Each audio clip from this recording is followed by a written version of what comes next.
দুইটা রেসিপি আপনাদের সঙ্গে শেয়ার করব। গাজরের হালুয়া আর সিটা রুটি করব। সব হাজব্যান্ড যেহেতু হাঁসের মাংস মুরগির মাংস কোনোটাই খায় না, আতপ চাল নিয়েছি আমি, 1 কাপ পরিমাণ ময়দা অ্যাড করব। তো যাই হোক, প্রায় ঘি দিয়ে দিয়েছি আর অবশ্যই চেষ্টা করব। হ্যালো এভরিওয়ান, আসসালামু আলাইকুম। সবাই কেমন আছেন? নতুন একটা ভিডিওতে আবারও আপনাদেরকে স্বাগত জানাচ্ছি।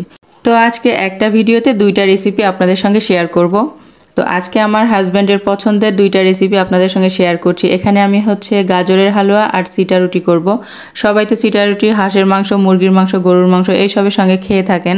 তো আমার হাজব্যান্ড যেহেতু হাঁসের মাংস মুরগির মাংস কোনোটাই খায় না, তো সে খেতে চেয়েছে গাজরের হালুয়ার সঙ্গে সিটা রুটি। তো এই জন্য আজকে আমি সিটা রুটি আর গাজরের হালুয়া তৈরি করব। তো এই রেসিপিটা আপনাদের সঙ্গে খুব সহজভাবে তুলে ধরব। তো প্রথমে আমি সিটা রুটি করার জন্য চাল নিয়েছি। এখানে আতপ চাল নিয়েছি আমি 1 কাপ পরিমাণ আতপ চাল আমি 6-7 ঘন্টা আগে ভিজিয়ে রেখেছিলাম, একদম ভালো করে ধুয়ে। তারপরে আমি সেইটাকে ব্লেন্ডারে ব্লেন্ড করে নিয়ে একটু লবণ মাখিয়ে রেখে দিয়েছি। পরবর্তীতে এখানে আমি একটু ময়দা অ্যাড করব। তো যাই হোক, এরপরে আমি গাজরগুলোকে সুন্দর করে ধুয়ে ছিলে নিয়ে গ্রেট করে নিয়েছি। এখানে 1 কেজি পরিমাণ গাজর আছে। তো আমি প্রথমে কড়াইয়ে ঘি দিয়ে দিয়েছি আর অবশ্যই চেষ্টা করবেন সম্পূর্ণ রেসিপিটা ঘিতেই রান্না করতে, তাহলে কিন্তু খুব সুন্দর একটা ফ্লেভার আসবে।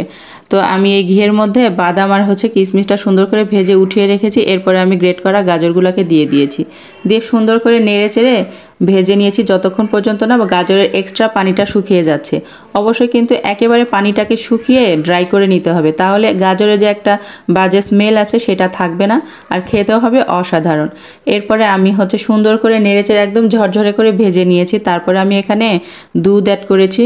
এটা গরুর দুধ। আমি 1.5 লিটার গরুর দুধকে জাল করে হাফ করে নিয়েছি। এখানে আমার 3 কাপ পরিমাণের গরুর দুধ আছে, সেটাই আমি এখানে অ্যাড করেছি। আর এরকম একটু ঘন করে জাল করে দুধটা দিলে খেতে অনেক বেশি টেস্টি হয়। তো এরপর আমি এখানে 1 কাপ পরিমাণে চিনি অ্যাড করেছি। তো মিষ্টিটা আপনারা আপনাদের পছন্দ মতো দিয়ে নেবেন। আর 1 কেজি গাজরের জন্য কিন্তু 1 কাপ চিনি এনাফ, এর থেকে বেশি দিলে আমার মনে হয় খুব বেশি মিষ্টিটা হয়ে যাবে। তো এটা কিন্তু পারফেক্ট মিষ্টি হয়েছিল, খুব বেশি কম বেশি হয়নি। তো যাই হোক, এরপরে আমি এখানে হাফ কাপ গুঁড়া দুধ দিয়েছি। এইটা অপশনাল, আপনারা চাইলে দিতে পারেন, না চাইলে না দিতে পারেন। তো এটা দিলে যেটা হবে, এর মধ্যে একটা মাওয়ার টেক্সচার চলে আসবে, অনেক বেশি খেতে মজা হবে। আপনারা চাইলে দিয়ে দেখতে পারেন আর না চাইলে নাও দিতে পারেন। তো এই সব কিছু দিয়ে আমি আবারও ভালো করে মিশিয়ে নিয়ে আগে থেকে ভেজে রাখা বাদাম আর কিশমিশটা দিয়ে দিয়েছি।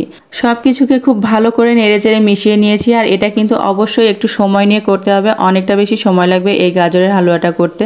তো যাই হোক, একদম চুলার ফ্লেমটাকে অবশ্যই লো আর মিডিয়ামের মাঝামাঝি রাখবেন।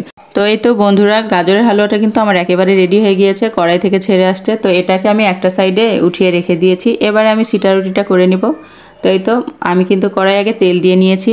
আর এই আটার যে ব্যাটারটা আছে, এখানে কিন্তু আমি হাফ কাপের একটু কম হবে ময়দা মিশিয়ে নিয়েছি। এতে করে আমার সিটা রুটিটা অনেক বেশি ভালো হবে। তো এই তো দেখুন, আমার প্রত্যেকটা সিটা রুটি কিন্তু একদম পারফেক্ট হয়েছে আর একেবারেই কোথাও সিটে যায়নি বা কিছু হয়নি। দেখতেই পাচ্ছেন আমি কিভাবে কাজটা করেছি।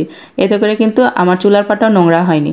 তো আমার কাছে এর থেকে বেটার অপশন আর নাই, আমি হাত দিয়েই করেছি। তো যাই হোক, পারফেক্টভাবে আমি সিটা রুটিগুলো করে নিয়েছি।